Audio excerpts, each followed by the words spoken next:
Bien, pues a continuación vamos a escuchar la conferencia de don Antonio Brufau, que como todos ustedes saben es presidente de Repsol, cuyo título es La globalización, destino final de la internacionalización.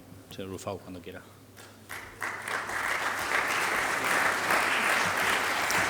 Hola, buenos días a todos. En primer lugar, agradecer a los organizadores de esta cumbre pues haber invitado para compartir con ustedes la experiencia de Repsol en este proceso de internalización y globalización de las empresas españolas. Y aquí, cuando ya empiezo a hablar de globalización, ya pueden ver quizá la idea de fondo que hay en mi presentación, que es que para mí la internalización no deja de ser sino un camino para llegar a algo distinto que se llama globalización. Es decir, creo que las empresas españolas hemos avanzado, como decía el ministro Piqué, en fases distintas. En una primera fase, en los 90, cuando las grandes empresas fueron privatizadas, o aquellas empresas que ya eran privadas, pues empezaron a ser grandes, vieron una oportunidad de ampliar mercados, de crecer, haciendo lo mismo que estábamos haciendo en España, y todos nos fuimos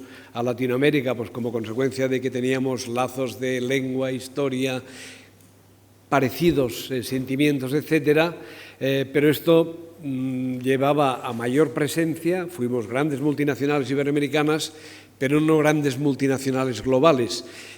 A partir del siglo XXI, de este siglo, pues vemos que el mundo está cambiando mucho, está cambiando a una velocidad aceleradísima, los agentes están apareciendo, cosa que no nos podíamos ni imaginar, y por tanto el simplemente intentar replicar lo que uno hace no es suficiente. Por tanto, este proceso de ganar cuotas de mercado a través de hacer lo mismo que estábamos haciendo en nuestra propia región, pues ya no es suficiente, y por tanto hay que asentar tu compañía en aquellos sitios en donde se aporte más valor y se genere más valor, y estar precisamente ubicado físicamente en todos aquellos aspectos que generen generación de valor en tu cadena de negocio. Esto es lo que han hecho las empresas españolas grandes, cuando básicamente ya no es prioritario para nosotros estar ganando partes de mercado, sino, como se ha dicho aquí antes, sino estar en aquellos sitios en donde de alguna forma se asienta el talento, se asienta la tecnología, se asienta la complementariedad de nuestros negocios, ¿no? Obviamente, para llegar a esto, pues no es tan fácil. La gran empresa y la mediana y pequeña empresa han ido muy juntas en este camino, lo ha dicho el ministro Piqué. También las autoridades españolas han jugado un papel protagonista, ayudándonos a todos nosotros en este toma y da de prestigio, de reputación del gobierno, de las autoridades españolas y de España, y también del prestigio de las empresas, que viene a retroalimentarse. La propia marca España es un ejemplo de reputación y prestigio, que tiene que tener soporte en la reputación y prestigio de las empresas para retroalimentarse, y no hace falta decir la Casa Real, que básicamente, aunque no esté aquí el rey, pues evidentemente es el punto, el vértice que nos ha servido para a muchos de nosotros tomar posiciones en sitios en donde básicamente pues nos era muy difícil entrar, y gracias a esta toma de posiciones pues básicamente hemos conseguido pues potenciar mucho la compañía en todos sus valores absolutos, no solo en los valores de mercado. La historia de Repsol es una historia pues parecida a todas las demás. Nosotros tenemos una historia de 25 años, cuando fuimos privatizados. En aquel momento Repsol era una compañía muy grande, pero era una compañía local. Era una compañía en donde la mayor parte del capital empleado lo tenía en España. Sabíamos hacer unas cosas y no sabíamos hacer otras que se suponía teníamos que saber hacer, porque estábamos en un mundo global, sobre todo el mundo energético, que es un mundo global.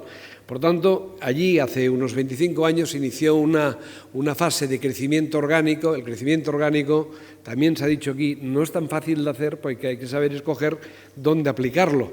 Y en España, por ejemplo, en aquel momento, pues el crecimiento orgánico era muy limitado, pues porque el mercado ya estaba muy saturado. Allí se empezó una serie de desarrollos, algo internacionales, modestos, de expansión de mercados, pero ya luego, ya con mayor virulencia, sobre todo con la compra en Argentina de YPF, pues Repsol tomó otra posición, otro dimensionamiento, que cambió la esfera de juego. Pasó de ser una compañía local o regional con intereses internacionales a ser una compañía más internacional, ¿Qué le pasó a Repsol en aquel momento al tomar una posición tan relevante en YPF? Que sí que fue mayor, pero no fue más global.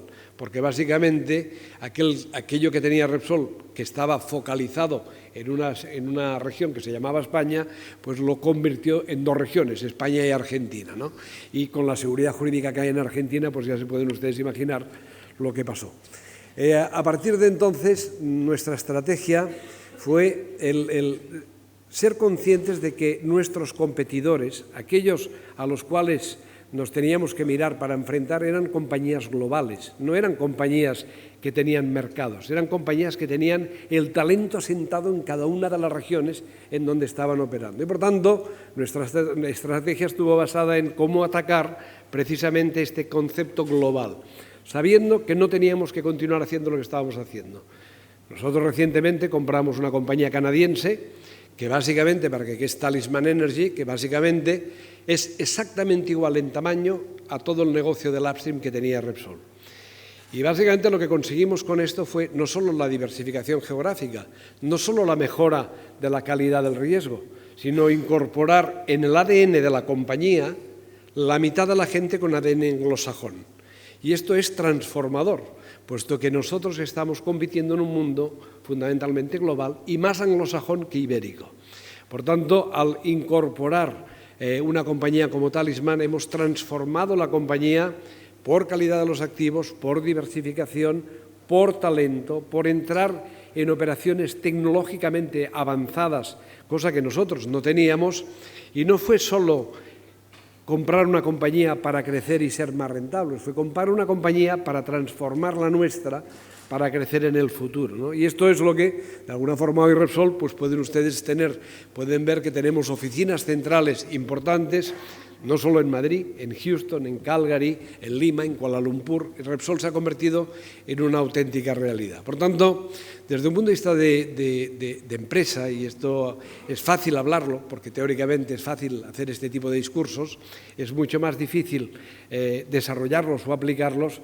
Lo que sí les puedo decir es que yo sí estoy convencido que la complejidad del mundo actual hace que el business as usual tenga que desaparecer. Es decir, no podemos continuar haciendo las cosas como las hemos venido haciendo ahora, incluso en los procesos de internacionalización.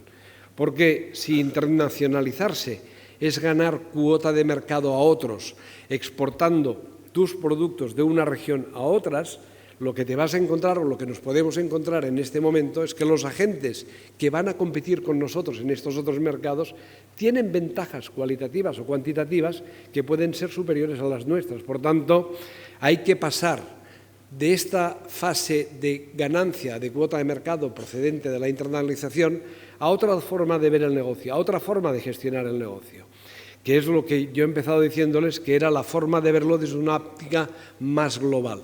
¿Y qué significa ser una compañía global?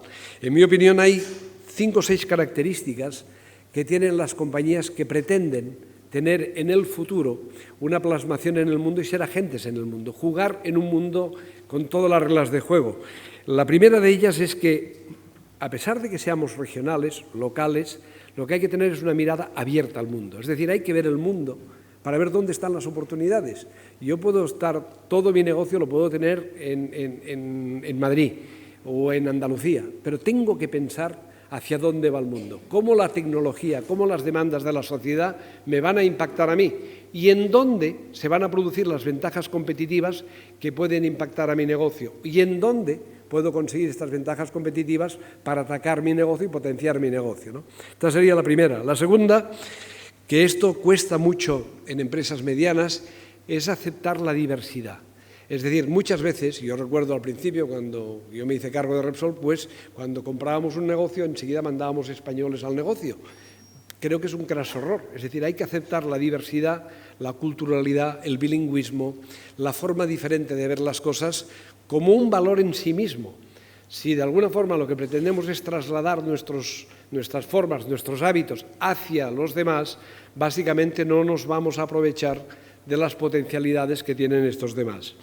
Un tercer aspecto, que aunque pueda parecer paradójico, es que las empresas globales, también se ha dicho aquí, tienen que gestionar globalmente desde la óptica local. Es decir, una empresa global tiene que gestionar localmente en donde esté. Tiene que tener empatía, tiene que entender las demandas de la sociedad en aquellos negocios en donde está. Lo decía el ministro Piqué hace un momento.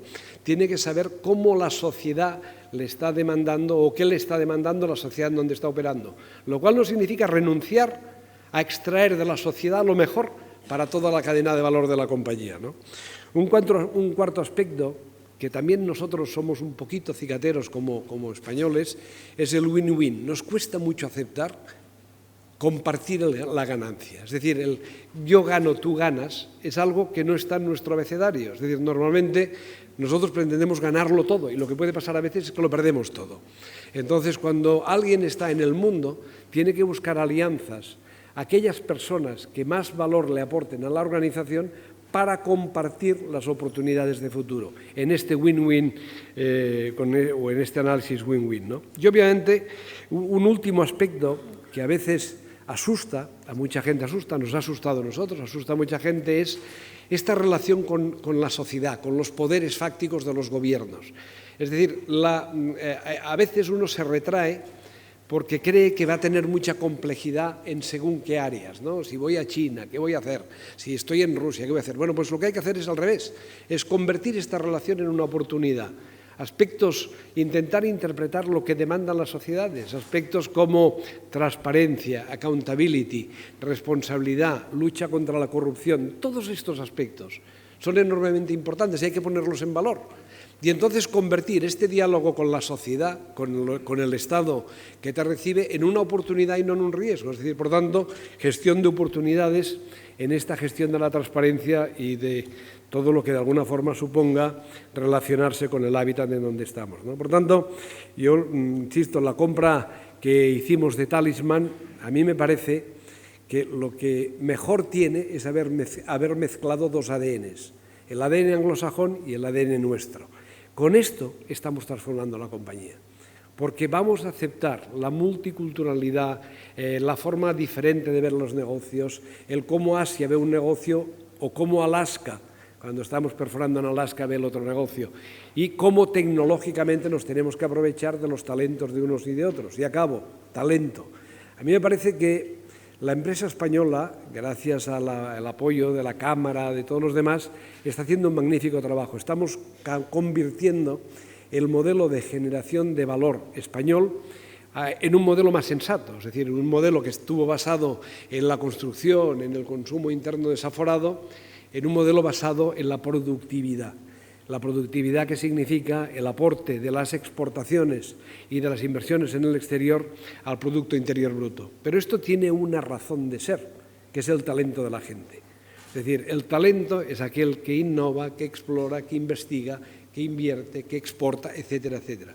Si no continuamos invirtiendo en talento, si no generamos talento, si no atraemos talento, si no retenemos este talento, esta situación de ventaja competitiva que hoy tenemos y que está haciendo que España esté de alguna forma liderando el crecimiento de Europa, pues puede desaparecer, porque los demás están corriendo mucho, ¿no? Y por tanto, y acabo, a mí me parece que lo más importante es para la empresa española continuar con este proceso que ya hemos iniciado de una forma fuerte en los últimos 15 años, que ahora se ve explicitado, que sí que tenemos circunstancias que nos ayudan a que esto sea así, pero sobre todo pensar que esto es flor de un día y mantener la competitividad, la capacidad de exportación de nuestros productos, la capacidad de penetración, si no lo acompañamos con gente, con inteligencia, con posicionamientos, puede desaparecer. Y esto sería lo peor que le podía pasar a España. Yo estoy convencido que no será así, pero sí creo que tenemos un frente a cubrir, que es mejorar la capacidad humana de nuestra gente para que en el futuro esta gente sean agentes del mundo. Muchas gracias.